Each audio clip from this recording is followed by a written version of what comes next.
নমস্কার বন্ধুরা, সবাই কেমন আছেন? তো আজকে অনেক লেটে চলে আসলাম আপনাদের সামনে। তো এখন প্রায় 1টা বেজেই আসছে দুপুর।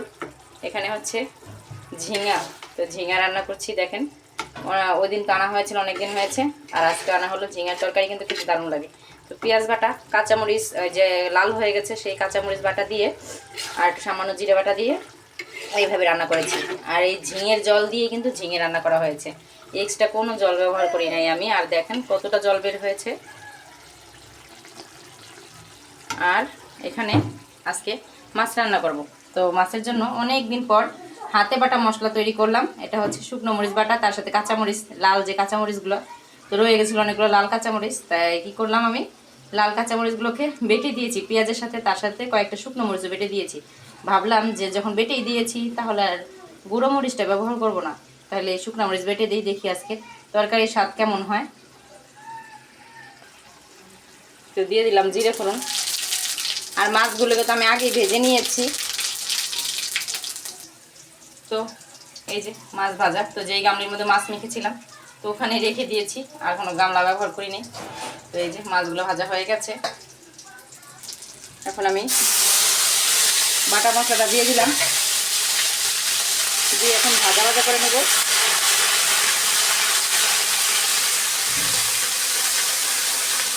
সুন্দর একটা লাল কালার আসবে, হাতে বাটা মশলা তো কালারটাই অন্যরকম আসবে।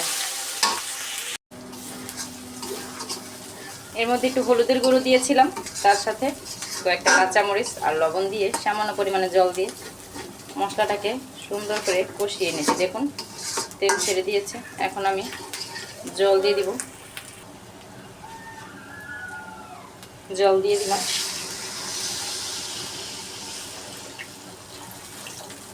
আর লাগবে না, মাছটা কষা কষা করবো।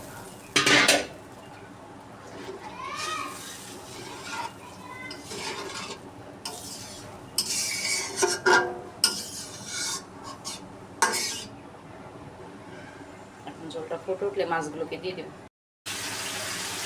মাছের ঝোলটা তো অনেকটা ফুটেও টেনেও গেছে, তো আমি এখন মাছগুলোকে দিয়ে দিব। এই মাছটা কি প্রায় নামানোর আগে আগে মাছটা দিয়ে নামাতে হয়, কেননা মাছটা হচ্ছে নরম, যতই কড়া করে ভাজা হোক না কেন মাছটা নরম হয়ে যায়। তাই একদম টানিয়ে খালি নামিয়ে নেব দিয়ে মাছগুলোকে।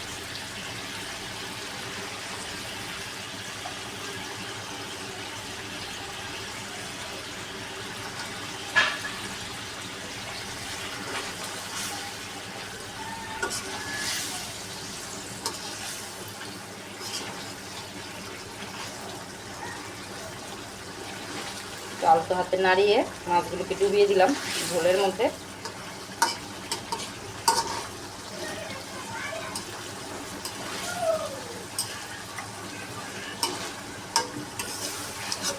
এখন ধনিয়া পাতা দিলে খেতে দারুণ লাগবে। তো এখন তো 12 মাসে ধনিয়া পাতা পাওয়া যায়, কোনো সমস্যা হয় না আনতে। আগে তো শুধু শীতকালে পাওয়া যেত, আর এখন সব সময়। তো ধনিয়া পাতা দিয়ে দিলাম, আর একটু টানিয়ে একদম নামিয়ে নেব আমি। এই মাছটা এইভাবে খেতেই ভালো লাগে, আর পাতায় দিলে তো কোনো কথাই নাই। তো যারা এখনো পর্যন্ত এইভাবে ট্রাই করেন নাই, অবশ্যই ট্রাই করে দেখবেন, ভালো লাগবে। তো বন্ধুরা, আজকে আপনারাই বলবেন যে আমি আজকে কী মাছ রান্না করছি। আজকে আমি বলবো না।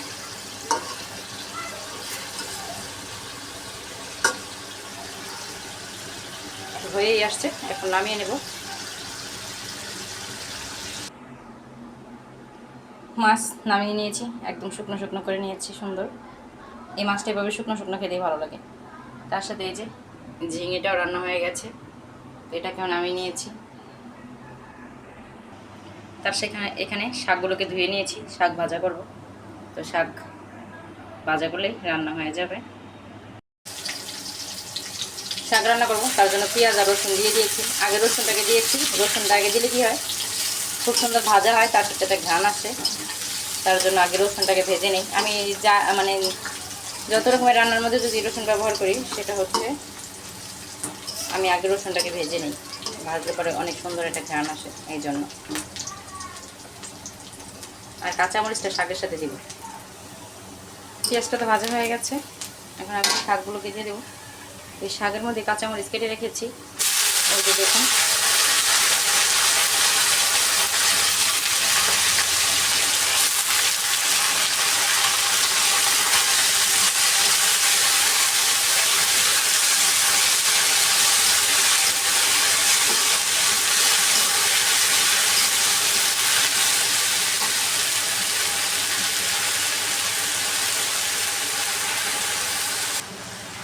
শাকের মধ্যে একটু লবণ দিয়ে দিয়েছি, এখন একদম ভাজা ভাজা করে নিব শাকটাকে।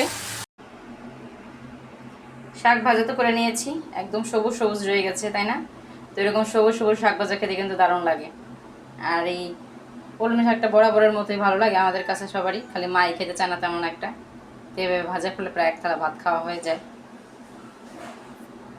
তো চলেন যাই বাইরে।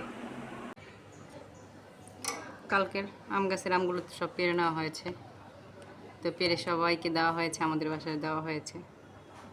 তো শেষ গাছের আমগুলো যখন ছিল তখন দেখতে কিন্তু খুবই সুন্দর লেগেছে। তো তো চলেন বন্ধুরা, কাপড় চোপড়গুলো নিয়ে আসি, রান্না বান্না তো শেষ। তো রান্না শেষ হয়ে গেলে উপরের কোনো কাজ থাকে না তেমন একটা, তো সব কিছু নিয়ে নিচে চলে যাই। তো সবাই নিচে বসে খাবার খায়, আর কাপড় চোপড়গুলো শুকিয়ে গেছে, ওইগুলো নিয়ে যাব। আর সন্ধ্যাবেলা আসি দুধ গরম করতে, তো ওইগুলো দিয়ে ওদেরকে সবাইকে চা নাস্তা করি। এই হচ্ছে ঘটনা। তো চলেন বাইরে যাই। চলে আসলাম ছাদে। তো ছাদে আজকে প্রচুর পরিমাণে রোদ্দুর। তো দেখুন, তো দুপুরবেলায় এই 3 দিন ধরে প্রচুর গরম থাকে, আর রোদ্দুরের তাপটাও থাকে প্রচুর। তার সাথে কিন্তু রাত্রেবেলা প্রচুর পরিমাণে বৃষ্টি হয়। তো অনেক অনেক বৃষ্টি হয়, যেটার হিসলা আইসা হয়তো ঝাপটাগুলি আইসা জানলার ভিতরে আইসা পড়ে জলগুলি। প্রচুর পরিমাণে বৃষ্টি হয়, আর তার সাথে ঝড়ো হাওয়া, আর দুপুরের দিকে এরকম পরিমাণে রোদ। তো দেখেন, আমি কাপড় চোপড়গুলো কথা বলতে বলতে সবগুলোকেই তুলে নিলাম। সব শুকিয়ে একদম কাট কাট হয়ে গেছে। আর এদিকে কয়েকদিন বৃষ্টির কারণে এদিকে আমাদের চন্দন গাছটা খুব সুন্দর পাতা গজিয়েছে। তো পাতাটা একদম ঝরে গিয়েছিল, তো এই যে কয়েকদিনের মধ্যে পাতাটা কি সুন্দর উঠেছে, গজিয়ে উঠেছে, আর দেখতেও ভালো লাগছে। আর বৃষ্টি হলে পরে সব কিছু যেন সুন্দর একটা জীবন ফিরে পায় গাছপালাগুলি। আর হচ্ছে আমাদের শিউলি ফুল গাছটা, এই যে শিউলি ফুল গাছটা, এটাও রোদ্দুরে প্রায় একদম কাট কাট হয়ে গেছিলো পুড়ে। তো এটাও দেখেন কি সুন্দর সবুজ হয়ে গেছে। সবাই ভালো থাকবেন, সুস্থ থাকবেন। আজকের ভিডিওটি কেমন লেগেছে বন্ধুরা, অবশ্যই সবাই একটা কমেন্টের মাধ্যমে জানাবেন, তার সাথে একটা লাইক দিয়ে সবাই আমার পাশে থাকবেন। আর সবাই ভালো থাকেন, সুস্থ থাকেন।